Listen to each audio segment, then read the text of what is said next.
Hello everyone, and welcome back to my channel. So today we're going to continue the Gallbladder Chronicles, as I like to call them, my gallbladder friendly diet to prevent gallbladder attacks when you have gallstones. I also want to say that with this, I was able to lose, now at this point when I wrote the article it was March, but now it's November of 2018, and within a year I was able to lose, when I really started trying, I was able to lose over 100 pounds. And so, I was heavy to begin with, but now I've lost quite a bit of weight. Okay, so let's jump right into it. So just to recap, if you haven't watched my video previously, I'll link it in the description bar.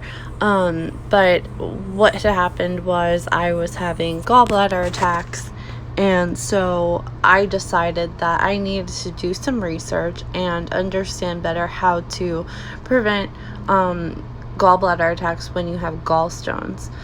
I do want to just put a quick disclaimer that I'm not a medical professional at all. This is just my experience, my trials and tribulations of going through having gallstones, what worked for me. And you really should consult your doctor, as I did when I was doing this. And so let's continue. So the gallbladder, if you don't know, I'll just give you a quick rundown.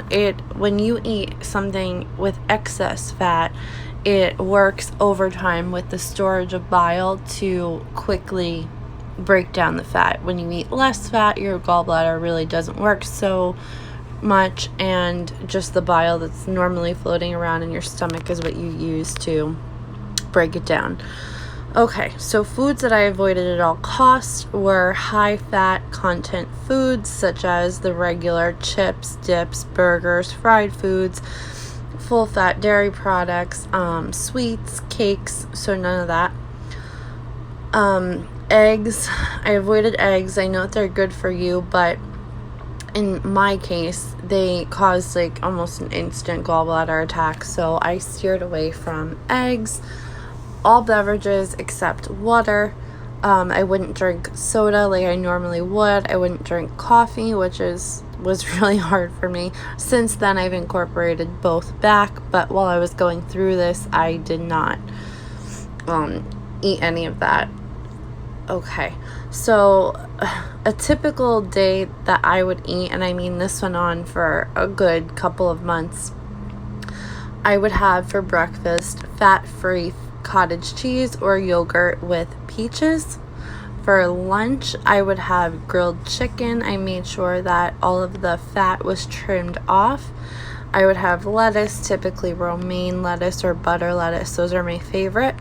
And 1 tablespoon of olive oil. And to season it, I put salt and garlic powder just to give it a little extra flavor.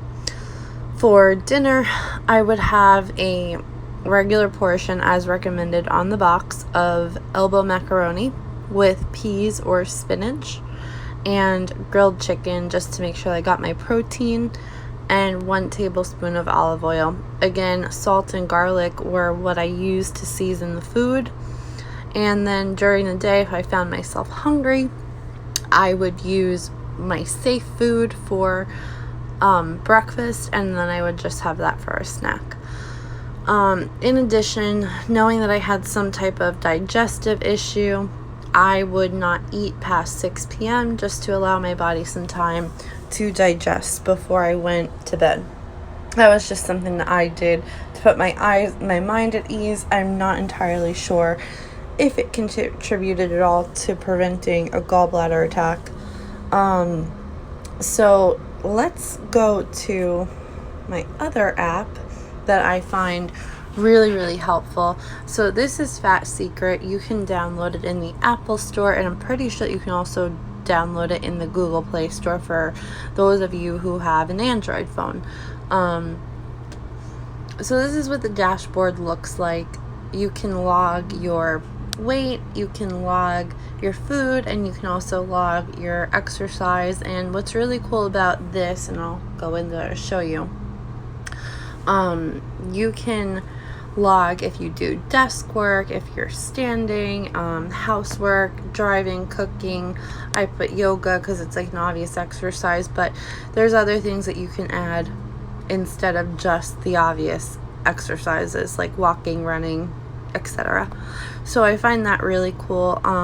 It really tracks and logs everything that you've done, and then also your sleep is logged too. So as you can see, I went through my sleep and I added everything to make a full day.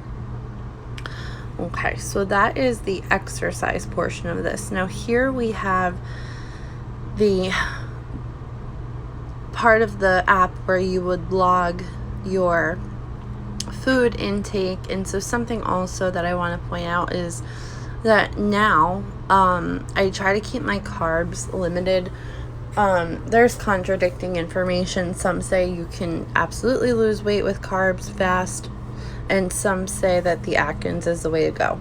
With my body, I guess my body type, whatever it may be, I find that I lose weight the best and the quickest, and I feel the most energetic and less weighed down and less bloated if I eliminate carbs from my diet. So I didn't really eat a lot today, so this is pretty bad example. I didn't have breakfast except for coffee, which I still have yet to add. For lunch, I had romaine lettuce, I had chicken, I had mozzarella balls on top of my salad, and I put olive oil. I'm kind of like funny with my dressing. I really don't put anything like ranch or anything like that. I'm sure you can incorporate like a low-fat ranch, but my go-to is just olive oil. For dinner, I had the Trader Joe's pesto Genovese chicken breast, which by the way was absolutely amazing. Again, I had mozzarella cheese on top of my salad and a little bit of olive oil. And so something else that I do is I try not to snack, because I noticed when I was heavier, that was a huge downfall of mine. Like, I would have no problem eating 2 bags of full butter popcorn while I was watching TV. And so you can see here the breakdown of my daily diet. Most of it is fat and protein, and a very small portion is carbs. Also, I did really good on my sodium as well. So that's that. And now let's go into my weight. And so we're going to start when I gave birth in July. So July 8th, I gave birth. I had logged it the day before because it was one of my last appointments that I got my weight. And then, as you can see, December, as you know, I had an issue with my gallbladder. Some of that was baby weight that had come off. And so I was pretty much starting at 225, but I want to say that I was really starting at 256 because I did work to lose all that baby weight. And then, as you can see, I mean, when I had my surgery, I went up a little bit, then I go down, then I go up. And this is just normal fluctuations that your body does. And so you can see I drop, I gain. And then you can see on November 13th, which is today, I was 154. Okay,